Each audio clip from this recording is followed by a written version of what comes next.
مولانا کاظمی صاحب ماشاءاللہ آپ نے جو گفتگو فرمائی اس میں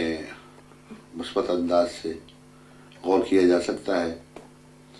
بشرطے کہ اس سلسلے میں تمام صحابہ کرام رضوان اللہ علیہم اجمعین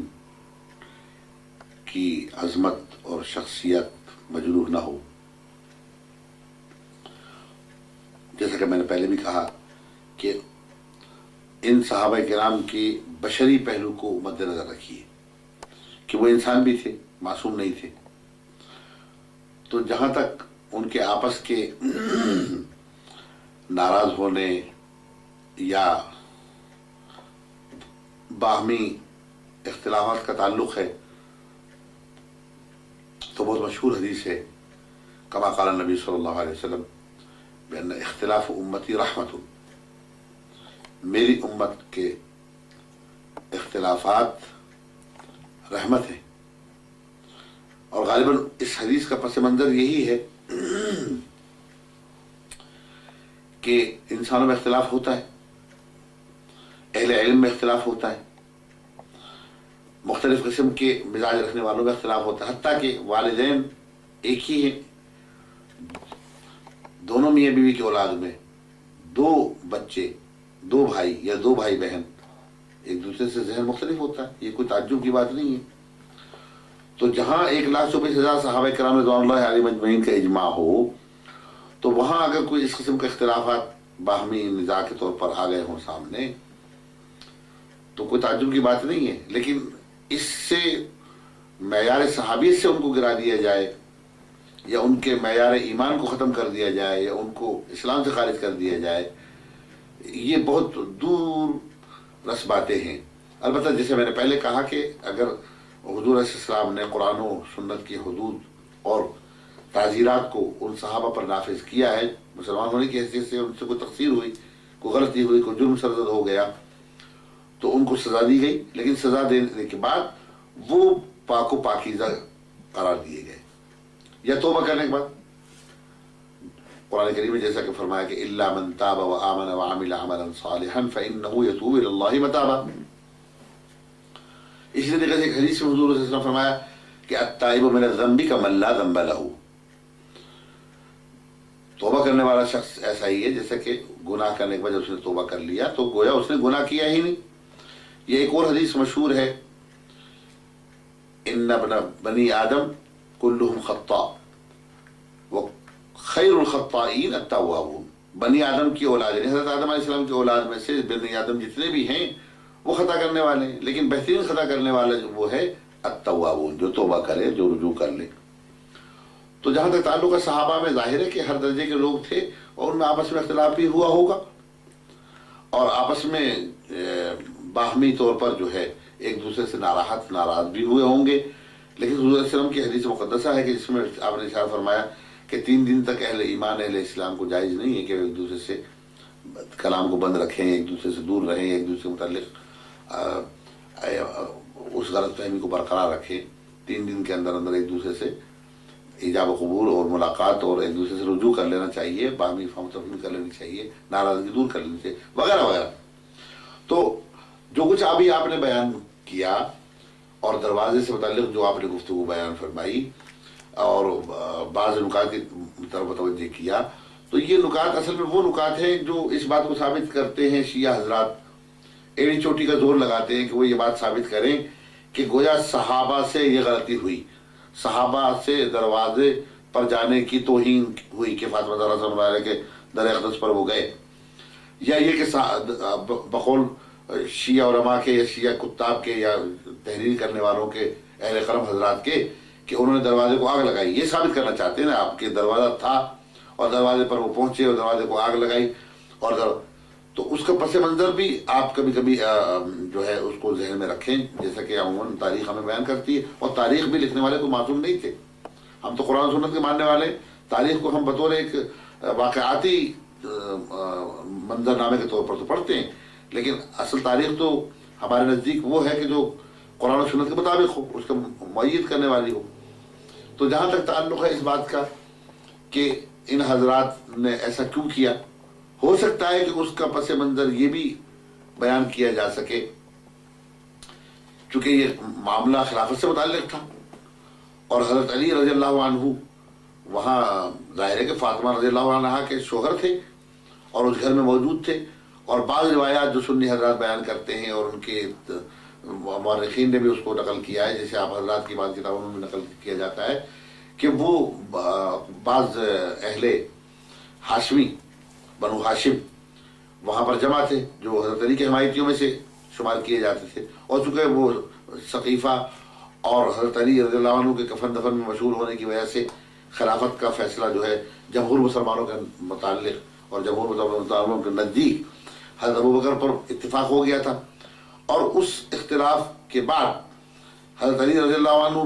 سے متعلق یہ بات منسوب کی جاتی کہ انہوں نے اختلاف کیا اور کہا کہ میں اس میں شامل نہیں ہونا چاہتا، یا بیعت میں شریک نہیں ہونا چاہتا، یا میں ساکت رہنا چاہتا ہوں، نہ میں اتفاق میں ہوں نہ میں اختلاف میں ہوں، میں تو کمرے میں اپنے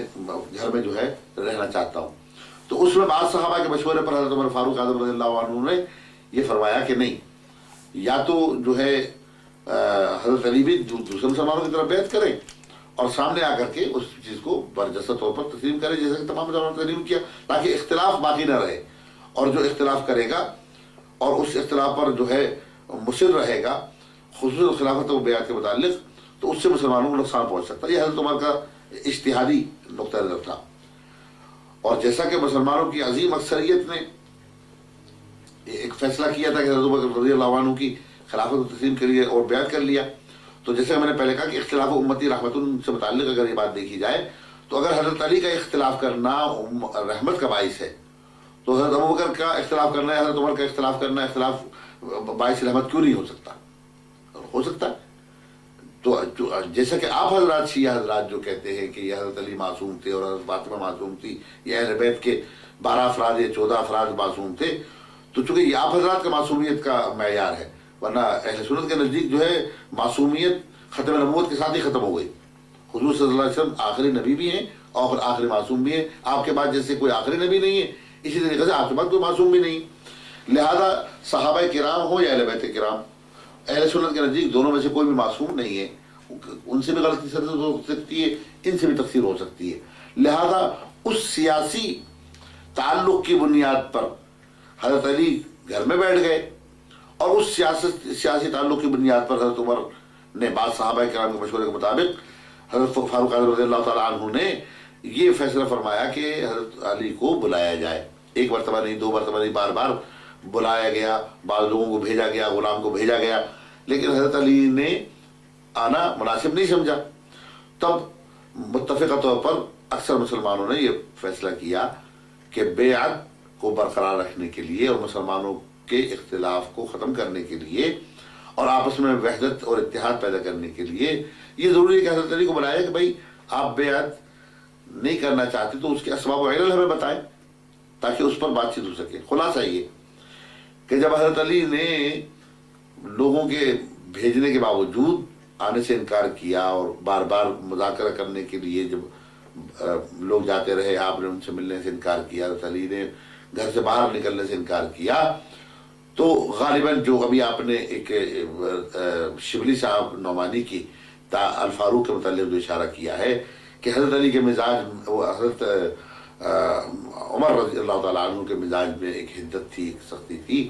تو ہو سکتا ہے اس مزاج کی بنا پر انہوں نے کہہ دیا بھائی حضرت علی اگر باہر نہیں آئیں گے تو ایک بطور تحدید کے، بطور دھمکی کے، بطور تخویف کے یہ کہہ دیا ہو کہ بھائی اگر باہر نہیں آؤ گے تو ہم آگ لگا دیں گے اور جتنے تمہارے ساتھ ہیں اس گھر میں وہ آگ میں جل جائیں گے۔ بہتر ہے کہ اس آگ میں جلنے سے بہتر جو مسلمانوں کے لیے اختلاف کا باعث ہے، اور ایسا نہ ہو کہ بہت سے مسلمان اختلاف کی وجہ سے جہنم کی آگ میں ہمیشہ جلنے والے بن جائیں، تو اس سے بچنے کے لیے ہم یہ چاہتے ہیں کہ چند افراد جو کر رہے ہیں اختلاف، وہ ان کو دھمکی کے طور پر آگ کی بات کہی گئی یا ڈرانے دھمکانے کے لیے یا ان لوگوں کو پریشر یا فشار ڈالنے کے لیے یہ بات کہی گئی۔ خلاصہ یہ کہ حضرت عمر نے یہ بات اگر کہی تو اپنے مزاج سے متعلق یہ بات کہی، وہ اتفاقاً یہ بات کہہ دی، لیکن اس کے بعد بھی حضرت علی باہر تشریف نہیں لائے،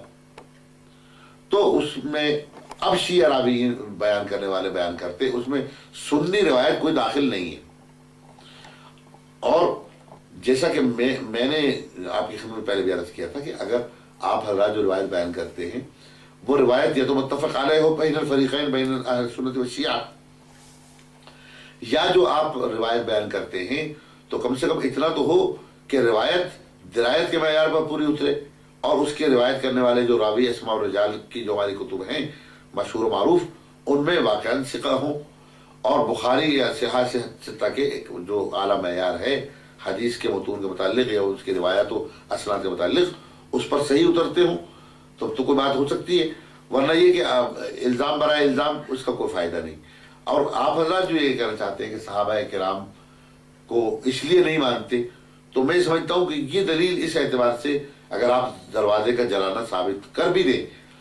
تب بھی صحابہ کا کفر تو ثابت نہیں ہوتا، صحابہ کا اس سے نعوذ باللہ صحابی سے پھر جانا تو ثابت نہیں ہوتا، یا صحابہ کا منکر رسول ہونا تو ثابت نہیں ہوتا، زیادہ اس سے ثابت ہوتا ہے کہ دو صحابیوں میں اختلاف ہوا اور اس اختلاف کی بنیاد پر لڑائی ہو گئی، جھگڑا ہو گیا، مار پٹائی ہو گئی، تو مسلمانوں میں آج بھی ہوتا ہے، اگر اس زمانے کے مسلمانوں میں ہو گیا تو اس میں تعجب کی کیا بات ہے؟ یعنی صحابہ کرام کے انکار کا جو آپ حضرات کا جو بیان ہے کہ بھئی وہ صحابہ کرام چونکہ یوں تھے اور ایسے تھے ویسے تھے لہذا ہم ان کو نہیں مانتے، میں سمجھتا ہوں کہ اس کے لیے آپ کو دلائل قوی لانے پڑیں گے، اور محض ان باتوں کو بتانے کہ اگر آپ صحابہ کرام کی شان میں گفتگو کریں تو بہت سے ناصبی ایسے ہیں، بہت سے خارجی ایسے ہیں کہ جنہوں نے خود حضرت علی کے ساتھی ہونے کے باوجود بعد میں حضرت علی کے خلاف خروج کیا، خود حضرت علی کے خلاف، وہی تو خارجی کہلائے جنہوں نے حضور نعوذ باللہ من ذالک حضرت علی رضی اللہ تعالی عنہ کی بیعت کو بھی گلے سے اتار کے پھینکا،